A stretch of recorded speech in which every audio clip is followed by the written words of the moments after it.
Regan Slaymaker for International Boxing News. I have the pleasure to be joined by the Norfolk Nightmare, Tommy Fletcher. I mean, tough session down the Origin gym, mate. How was that for you? Yeah, no, it was very good, mate. Very good session today. I'm feeling strong now, starting to feel real fit, and I'm turning the corner. I'm getting ready for this fight, February 10th, and yeah, I'm getting it now. I'm sparring. I'm ready to roll, mate. You know what I mean? Ready to roll. Definitely, mate. Before we get on to February the 10th, I do want to kind of review your 2023. I mean, 3 fights in 2023, 2 KOs, and I mean a big performance on the Better Be Ever yard undercard as well. How do you look back on 2023, mate? Yeah, I think it was a great year as a professional so far. Obviously, 3 fights, 2 knockouts, and I think I thought Daryl Sharp, he's a journeyman, and like no one's going to ever stop him. But I mean, looking to keep my KO ratio going, mate, and keep stepping up in opposition, keep chipping away and towards them title levels. You know what I mean? So definitely, mate. I don't know what Daryl Sharp had in his Weetabix that morning. It was a bit crazy. But obviously, as you said, back out February the 10th.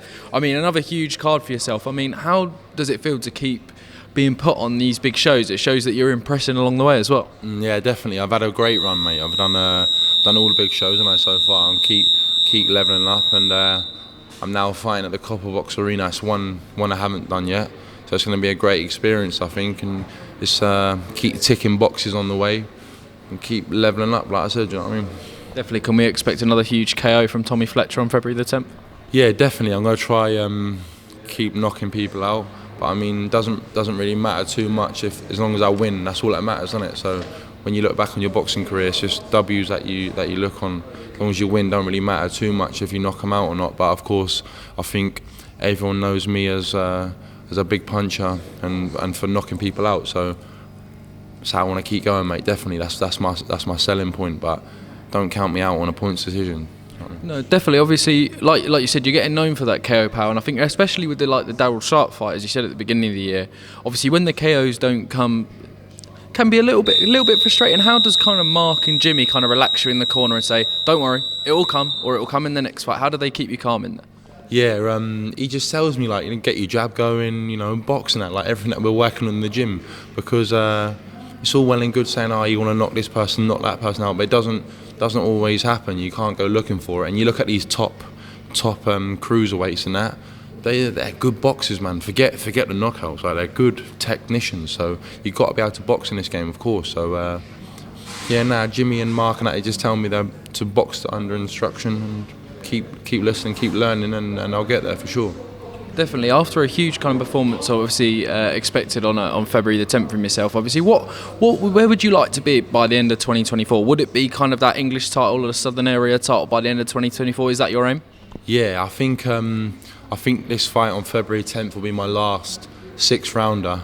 I'll step up to 8 rounders, and I think by the back end of the year I want to be boxing for a title of some sort. I'm not sure what one yet, or if I haven't boxed for a title, definitely knocking on the door for a title. You know what I mean? So definitely want to be in that mix. But it'll be, if all goes well, I want to be fighting for a title this year at the back end of the year for sure. Definitely. With obviously a lot of prospects, their aim is to kind of go to that traditional route, so Southern Area, English, British, Commonwealth, European, and then push on to that world as well. Is that very much a route that you'd like to take? To be fair, you know what? You see some of these opponents that people fight. Like, you could fight them for a title on their next fight, but I leave it to my managers and S-Jam and Frank Warren. I'll let them navigate me what way they want me to go. I'll just show up and fight. Like, doesn't really make no odds to me what titles I'm fighting for and what way I'm going, because I know there's 1,000 different routes to the top, but if you're good enough and you win, you'll get there. It doesn't really matter if it's Southern Area or intercontinental. It doesn't really matter. If you're good, you're going to keep leveling up and you'll keep winning. So to me, I'm not really too bothered about what route I'm taking or what ones I'm fighting for. So just leave it to my managers and that. Definitely as well, and we've got one of those managers behind the camera as well. And that was my final one, Tommy. Any kind of final words for kind of the Norfolk Massive that will be travelling down to the Copper Box on February the 10th? The Norfolk Massive, yeah. Yeah, you know what? Keep tuning in, keep watching me, keep building the big fan base. The level up continues, and we're on a good journey on the way to the top. Definitely, mate. I look forward to seeing you fight night. Tommy Fletcher, thank you very much for your time today, mate. Thank you. Cheers.